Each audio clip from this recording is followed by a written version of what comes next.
I mean, it was kind of funny in its badness, Like- in its dumbness of the decision of the character to do that. I feel like the witch was like, this numbskull is going to come in rolling because he thinks that's going to work. No, who would predict that?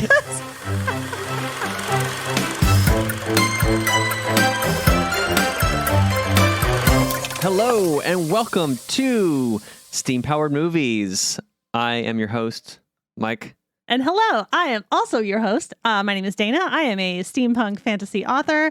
I am a maker of many things. I am also friend to the person who suggested today's film to us today. Yes, this is a special episode, and that it is our first listener suggested movie that we watched, and now we're going to talk about, because that's what we do here on Steam Powered Movies. Mike and Dana, we watch a steampunk film, and then we talk about it.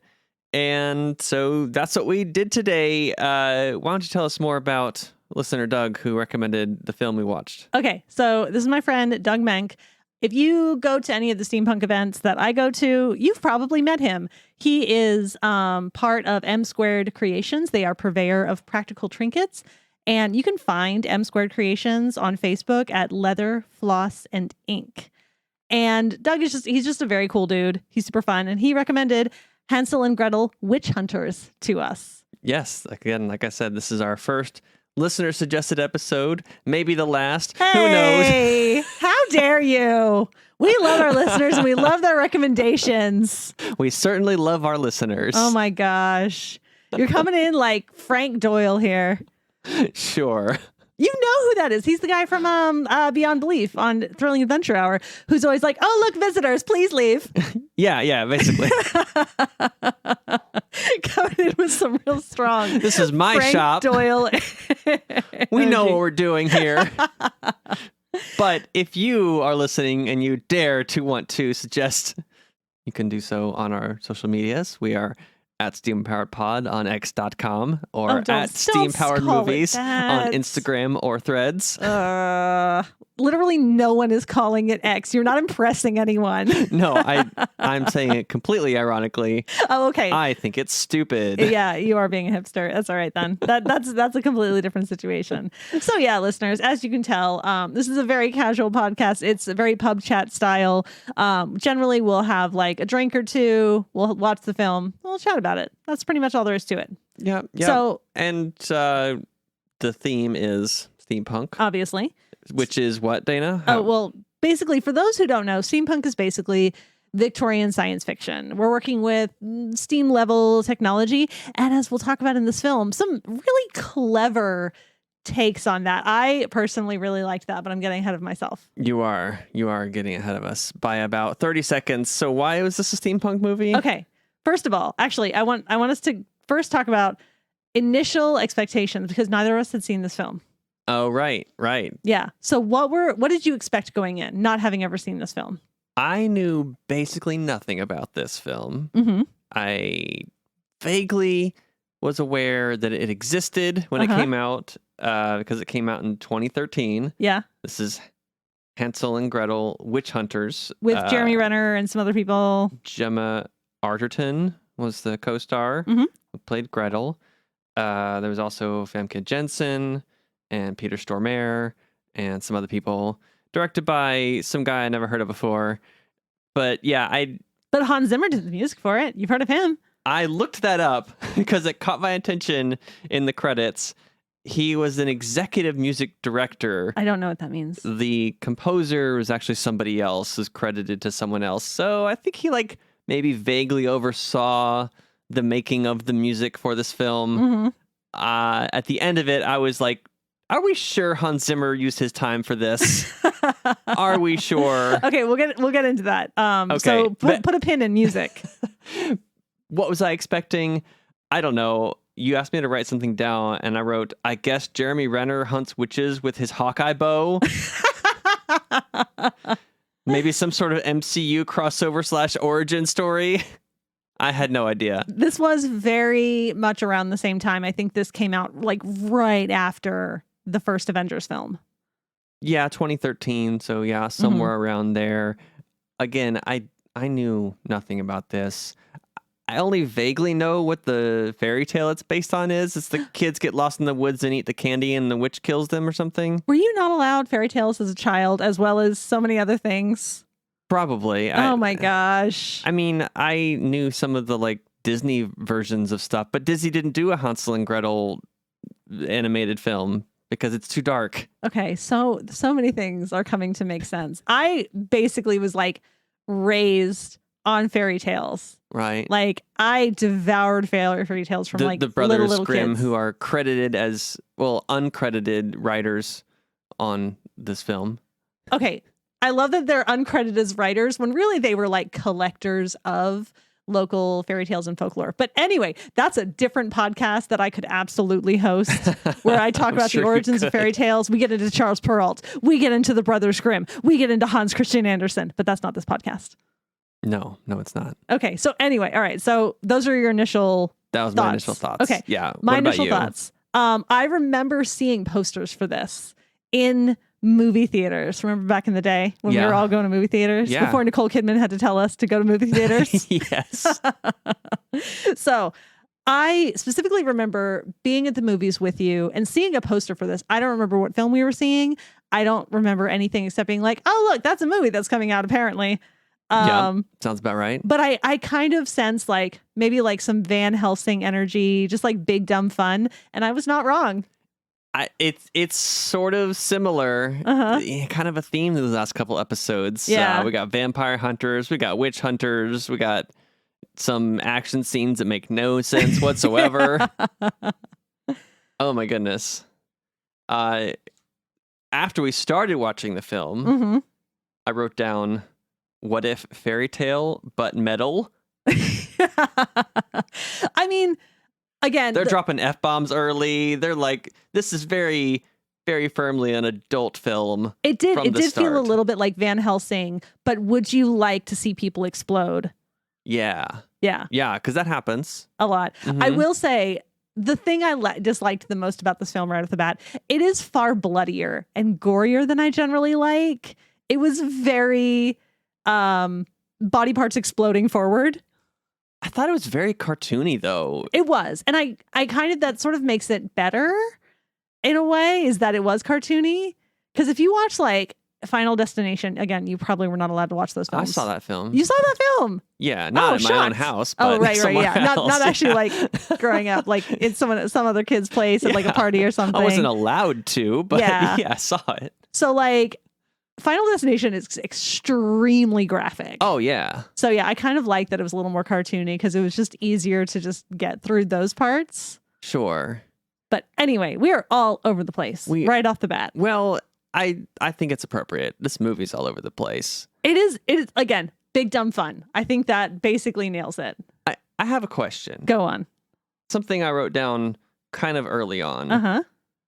It was at one point when they were in the town, they were talking to the townspeople, and something was mentioned about a troll. Jeremy Renner was like, "Oh, trolls are extra." And I wrote down, "Is this a comedy?" Question mark. I think it is a bit. And then right after that, there was like a fan who came up and asked them questions and asked them for an autograph. And I was like, yes, this is definitely supposed to be a comedy. And in the opening credits, I noticed it's produced by Will Ferrell and Adam McKay. Oh, I didn't see that. Yes. Oh, I didn't actually realize. So I was sort of prepared for it to be something off the wall.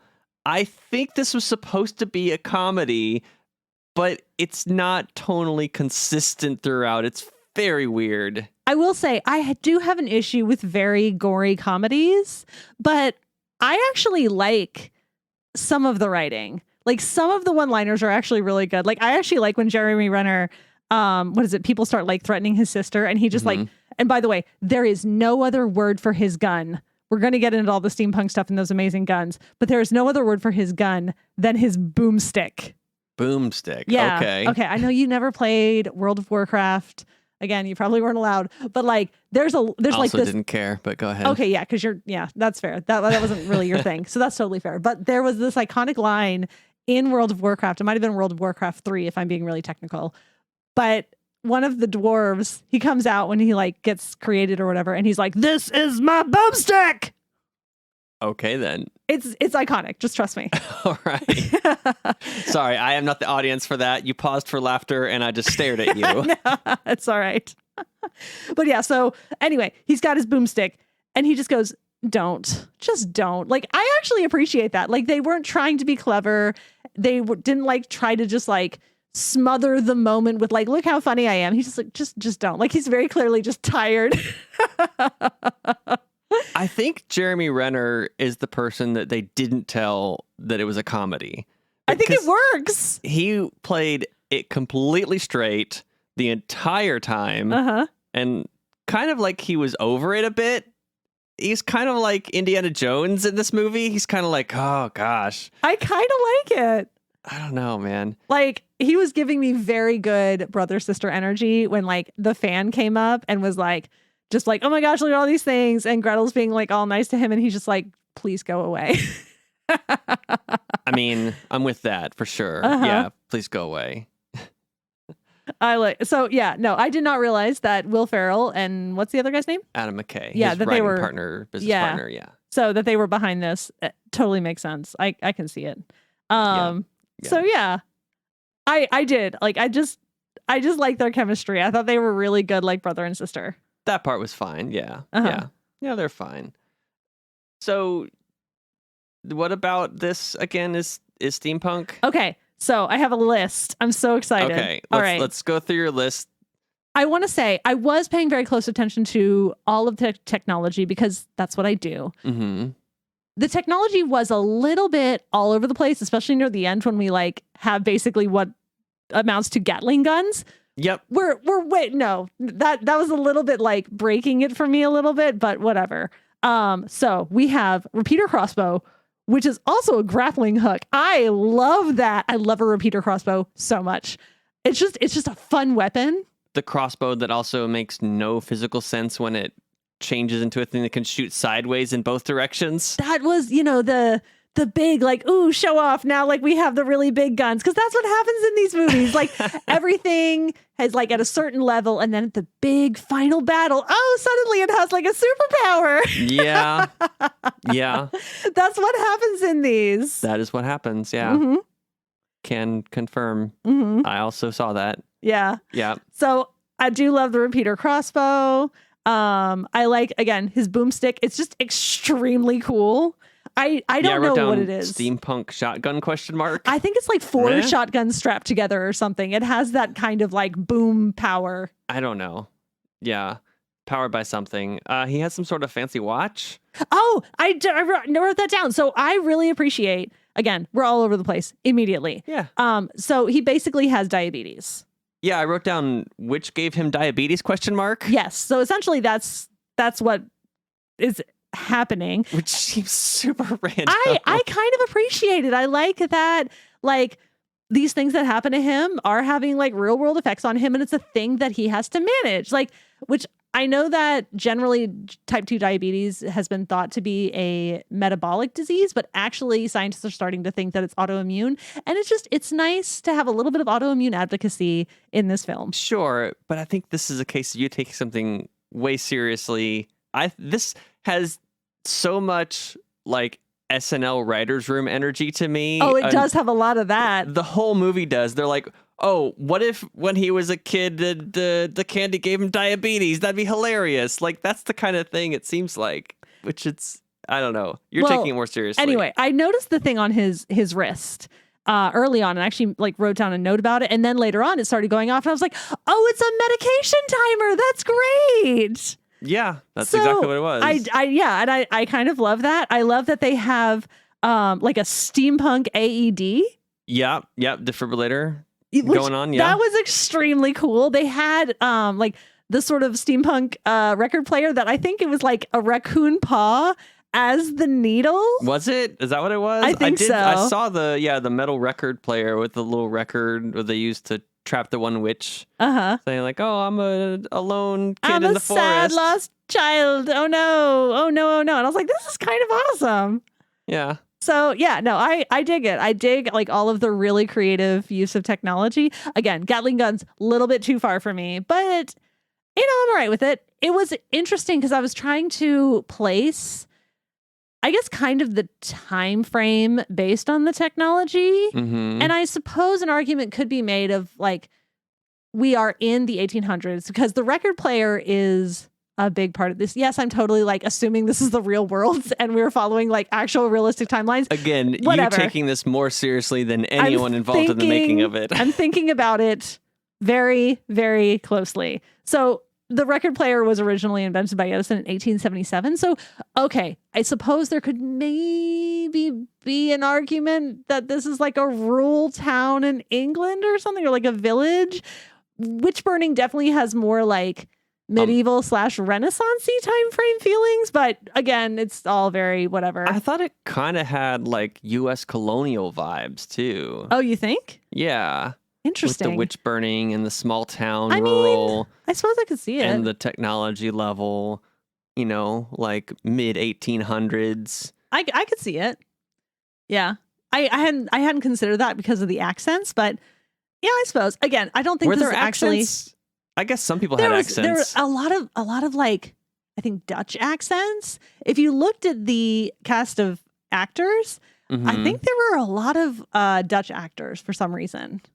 Yeah, but that also wouldn't be too inconsistent with colonial America. No, true. Very true. You'd a lot have of Dutch all kinds settlers. of accents all over the place. That is true. Yeah. But again, we're probably thinking about this way too seriously because I don't think it's actually probably meant to be set in our world. It's like a fantasy world. Definitely not. I'm just, this is what I always do. I always like look at the world building and I think about how it fits together. So is this more steampunk or more like cottagecore, really, though? I mean, it's a little bit of both. And by the way, I'm so proud of you for remembering cottagecore and bringing it back. I know stuff. I know. Like, we had another episode where I had to explain it, and I'm just really proud of you. So I'm getting nerdier every day. Yes! Oh my gosh. I love it so much. Which, by the way, speaking of things being extremely nerdy, I would like to sing you a parody song. Oh. We don't talk about parents. No, no, no. We don't talk about parents. Wow. I love that came up multiple times. It's like, Gretel, we don't talk about our parents.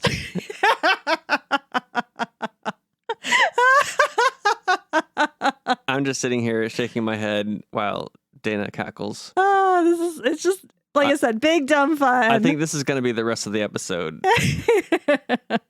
Let's just do this for like 20 more minutes and then call it. This is A+ podcast content. I anyway, will describe my facial expressions and you laugh at me. I have more. For my Okay. steampunk list. Okay. So the collapsible gun that Ben got at the start of the big final battle, Yep. that was very cool. I've totally done collapsible weapons in my books. Like, I stand by it. Sure. Is it realistic? No. No. Did my late engineer father definitely pick me up on that? Yes. But you know what? As I still he stand by should. it. Yeah, that would never work ever. You know what? I don't care.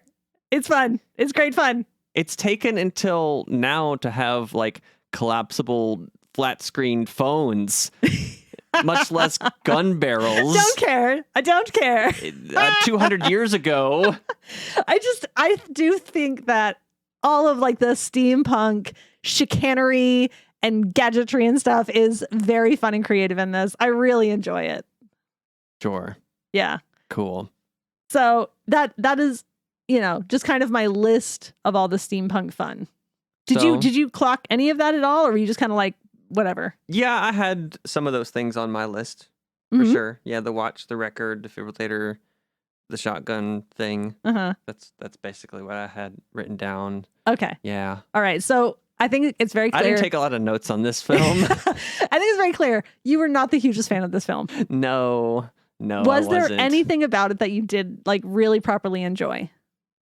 Anything that I properly enjoyed about this film, Mm-hmm. I am going to tell you Yes. in just a few seconds once I think of it. Oh no, it's one of those. I don't know. I mean, I laughed at a couple of the jokes. Uh-huh. I guess. Yeah, the one towards the end when they were getting ready for the big fight. Uh-huh. And the thing I predicted, I wrote down. I said the redhead is a witch. Mm-hmm. Mm-hmm. I I did the same thing. yeah, I saw that one coming. Yeah. the part where she came back and she was being all friendly to him, and they got in the hot springs very hotly together. And there's magical healing waters, Mike. Don't you know? Yes, of course. That's what she tells all the non-witchy boys. Right. Magical healing waters. That's what it is. So around that time, I wrote down she's definitely a witch, and then at the end, she has this like water she's putting a spell on. She's like, what's something we can bless? And he's like, here, and it's just a pile of guns and ammo. Yeah. That was funny. I thought that was funny. Yeah. Just bless the entire pile of guns, and we're just gonna Matrix the end of this movie where we just shoot our way out of it. Yeah. What do you need? Guns. Lots of guns. Your Keanu impression never fails to make me giggle. Thank you. Yes. Thank you. I did also call that turns out their mom was a witch. Like, I just got some real strong vibes pretty early on that like, oh, she's definitely put some kind of spell of protection on them for sure. Yeah. I thought it was pretty obvious at some point. I wrote down another prediction. Go on. That I was wrong about. Oh, okay. The part where the troll guy, Edward, saves her from the sheriff, who was a nonsense bad guy, one of those in the cartoons. He's just power hungry. Right. It's like just the bad. sheriff or the he likes mayor. To see people suffer. Or whatever person in charge is just villainous for no reason, really. He's kind of like a Sheriff of Nottingham type character. Yes. Yeah. Yes, very much. So he's captured Gretel, and then the troll Edward saves her. And I wrote down, troll is her dad. Oh, that's sweet. That was my guess, because the whole time I was like, okay, from the very beginning, the thing where they leave the kids in the woods like 100 yards from this witch's candy house doesn't make any sense whatsoever. Obviously, there's going to be some sort of explanation later on, because just leaving your kids in the woods 100 yards from a witch's candy house is really dumb. Okay, I have an argument for this. Really? Yes. Okay. No. Okay, seriously. Okay, listen to me. Hear me out. So I wrote down in the beginning, like, that the lighting in forests in movies always cracks me up, because you can always like see, there's always like, just like oceans of moonlight coming down and like actually lighting things up so you can see. And having stayed in an Airbnb very recently that was like properly in the woods, you forget that like the woods at night is dead dark. Oh, yeah. It's completely dark. Yeah. So you can't see anything.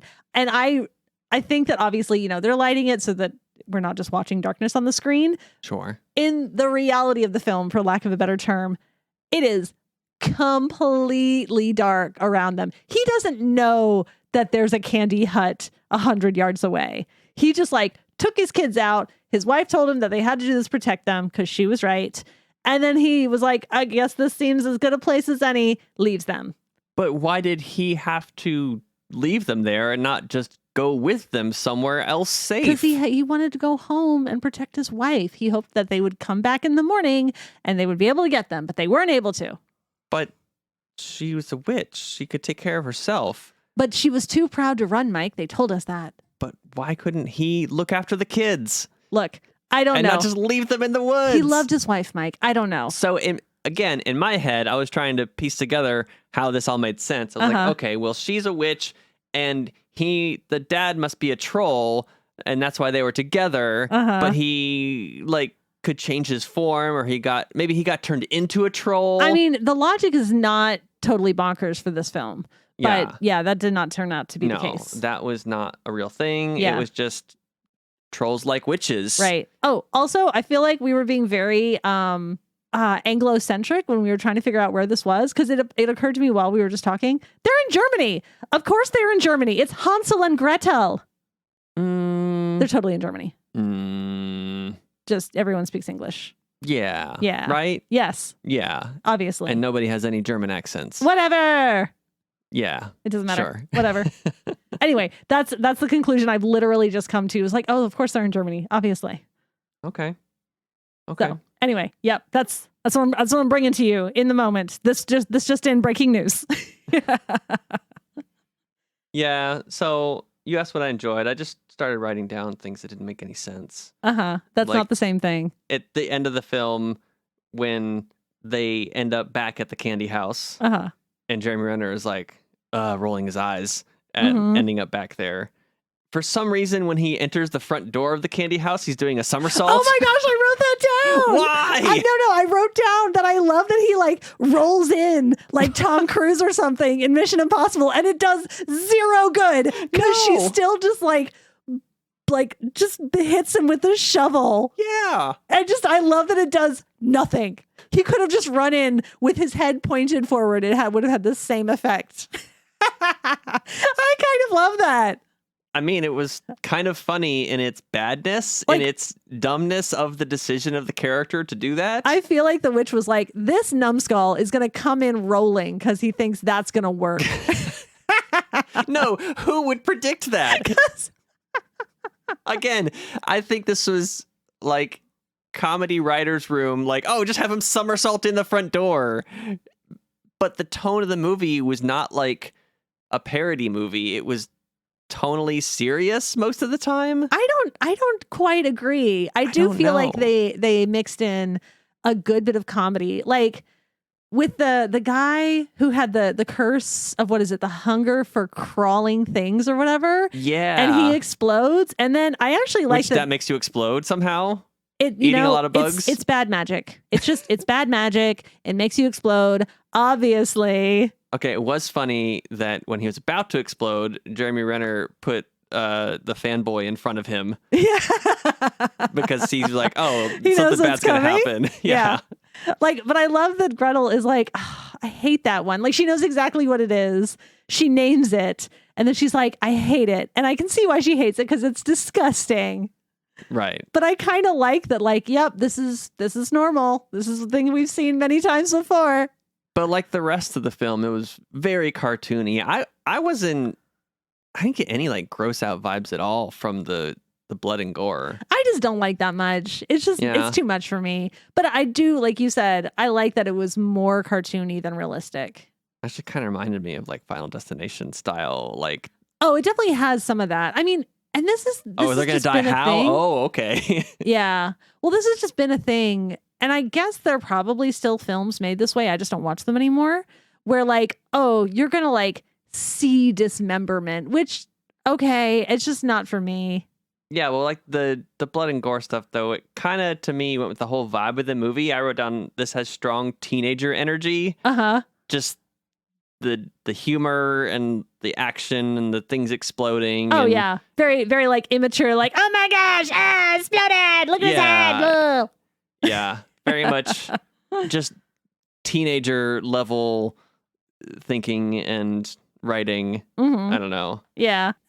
I think there's definitely a place for that. Like I said, it's not generally my thing, but that's okay. I mean, I think generally speaking, it was a pretty fun film. Okay. I don't regret watching it.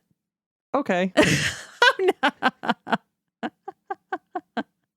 I don't know. About halfway through, I was like, man, I don't even really care how this ends. Uh-huh. I was just never invested at any point. I do like some of the creativity of it as well. Again, the steampunk gadgets, but also I like that we got to see a lot of different like witchy aspects. Okay. So, okay, again, I don't think you've ever seen this, but actually maybe you did. Did you ever watch that version of, I think it was The Witches with what's her face? Oh my gosh, she's really pretty, and she was in like Princess Diaries, Anne Hathaway. Oh, yeah. We watched that together. Okay, yeah. So do you remember in that film, all the witches were kind of like the same? They were all actually bald. They all had snakes. Uh-huh. They all like had to take off their shoes or whatever because they have like really long feet or something like that. Uh-huh. So, but they are all basically the same. I like in this that all of the witches are really different. Like they got really creative with all the different forms that witches could take. Jeremy Renner even told us earlier, like, oh, we were tracking this, like, I think he said it was like a bog witch or something like that at one point, and she could take the form of a toad and like travel underwater, and it made her really hard to track. I kind of like that. I think that's kind of neat and really creative on their part that like a witch adapts to the environment that she's in. Okay. Yeah. I thought that was like just an extra step of creativity that they didn't necessarily have to do, but they did. And I dig it. Sure. Yeah. Sure. Uh-huh. I mean, it kind of goes, I guess, with drawing from the fairy tale realm because they were kind of all over the place. It wasn't one person writing all the fairy tales. It was mix and match and stories from here and there. If you get into the study of folklore, I took a folklore, myths, and fairy tales class in college. It is wild. They evolve with the people that they are basically like living with. They evolve to the culture that they're in, and they change with time as well. I was just doing some research for a story on just general like mythological creatures, even North America in all of our youngness, because we have like 200 something years in our history, and we even have like some mythological creatures in our, I guess, for lack of a better word, like bestiary of the North Americas, and it's just really interesting. Okay. Yeah. I'm gonna talk a little bit more about this because I am nerding out, and I know you're just like staring at me like glassy eyed, but here we go. So basically, I told you this is gonna be the whole episode. Yeah.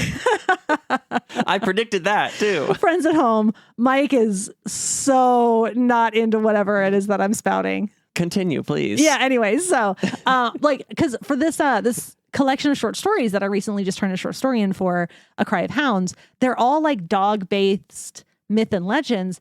But there's a ton of crossover between them because they all kind of harken back to this like really, really old folktale about the Great Hunt. And some of it kind of links back to these like ancient Celtic gods, which then kind of got melded into other Gaulish folklore and things like that. Anyway, so there's a lot of crossover. And one of the things that we were encouraged to do was to make it our own. And then so like I looked up, kind of just myths of the Great Hunt, and it turns out that the ghost riders of the Wild West are kind of like under this umbrella. And then so that's the direction I went with mine. It's all just really fascinating. And also Ghost Riders in the Sky, the Blues Brothers 2000 song, is really great if you just want to hear like a really cool like musical rendition of that. Okay, end my mythology and folklore TED Talk. Thank you very much for attending.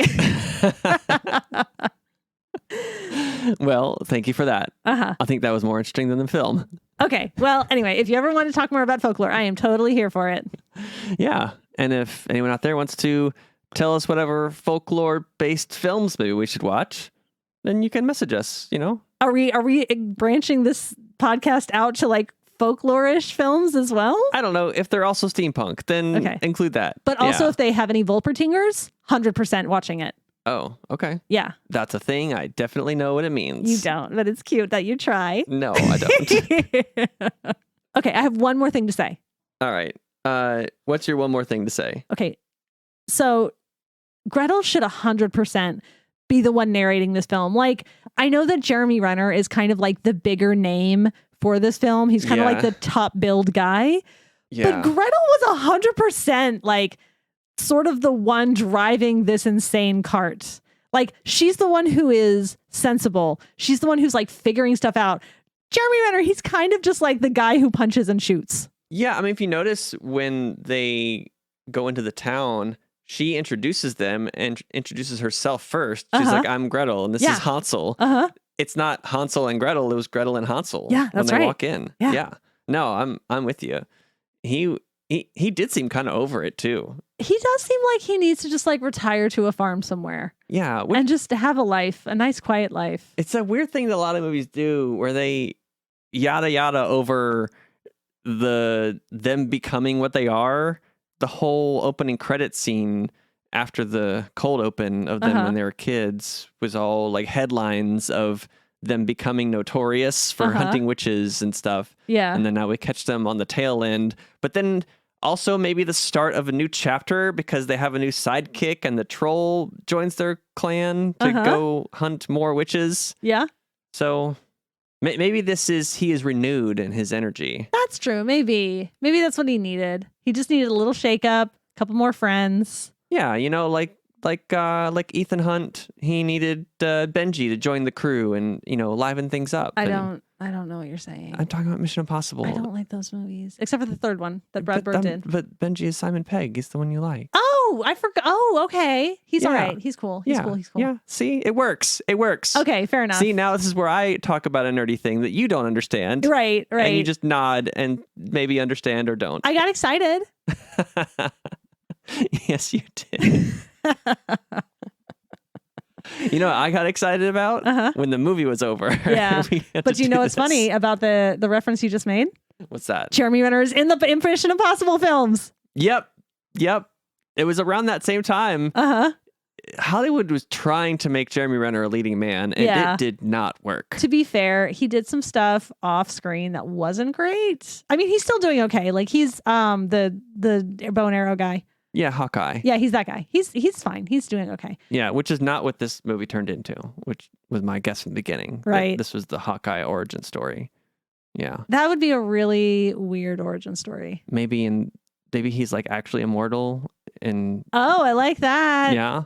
Although I feel like he definitely used a gun way more. I feel like once you go gun, you don't go back. Yeah, probably not. Mm-hmm. Probably not. I don't think he'd go from like boomstick to be like, oh, bow and arrow, this is cool. Yeah, probably not. Why would you even? Yeah, that doesn't make any sense. Right. But, nothing in this movie made very much sense anyway. So why would that? Anyway, we talk about these films and then we give them some ratings at the end. Not as professional critics, although we probably do better than some professional critics. I was going to say, professional critics are just people who have convinced other people to pay them for their opinion. That is true. Yeah. That is what it means. You get paid for your opinion. And we don't get paid, so we just give our opinions anyway. There you go. And that's all podcasting is, really. First, we give a rating for how steampunk a film is. On a scale of 1 to 5 steam engines. Dana, how steampunk do you think Hansel and Gretel Witch Hunters was? I'm going to give it 5 out of 5. They had a lot of really creative solutions. They had a lot of really interesting takes on like modern day devices and things like that. I thought it was extremely clever and I really like it. Okay. There was some clever gadgetry. Nothing. I'm a sucker for that kind of stuff, though. Yes, you are. And so you were very generous in your steampunk ratings. And it's funny. You're like the big steampunk nerd. I'm the one that usually brings the steampunk rating down because I am more exacting as far as what I consider to fit the genre.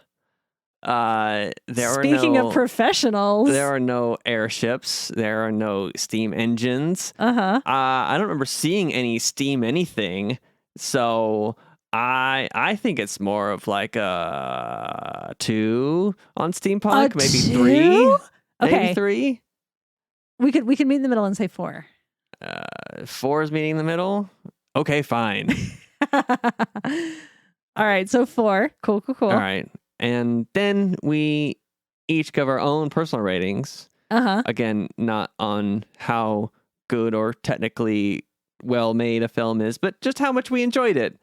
So Dana, on a scale of 1 to 5 gears, how much did you enjoy this film? Have we said whether or not we can do decimals? I feel like I've tried to do decimals in the past. I don't think that is okay. This is like a star rating system, so you could do like a half a star because you look on like the star ratings on some review site. Then I will do that then. You can determine what looks like half, but anything higher or lower than that, that's a portion. It's really, you can't tell. Okay, then I'm giving it 3.5 stars. Okay. Yeah, because like, again, the blood and the guts and the gore and the dismemberment is just, it's too much for me. But I actually did really like some of the writing. I didn't love it all, but I liked some of it. And I really liked the gadgetry and whatnot. And I liked some of the creative things that happen in this film. So, okay. Yes. And I will rate this film on a scale of 1 to 5 top hats. I enjoyed this conversation about the film way more than I enjoyed actually watching it. I'm going to say 1 out of 5 top hats. Do not recommend. Oh, no.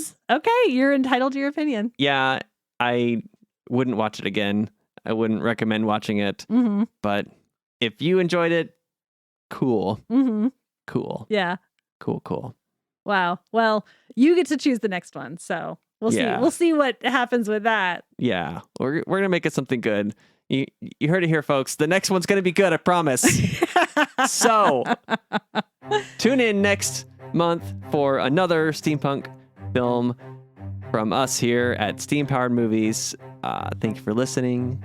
Thank you for hanging out with us. Thank you for leaving a 5-star review on your favorite podcast platform. Please do so if you like this. If you have any feedback, you can message us on Twitter or X or whatever you call it at Steam Powered Pod, on Instagram and Threads at Steam Powered Movies. We hope you have a great rest of your day and talk to you next time. Okay, bye. Bye.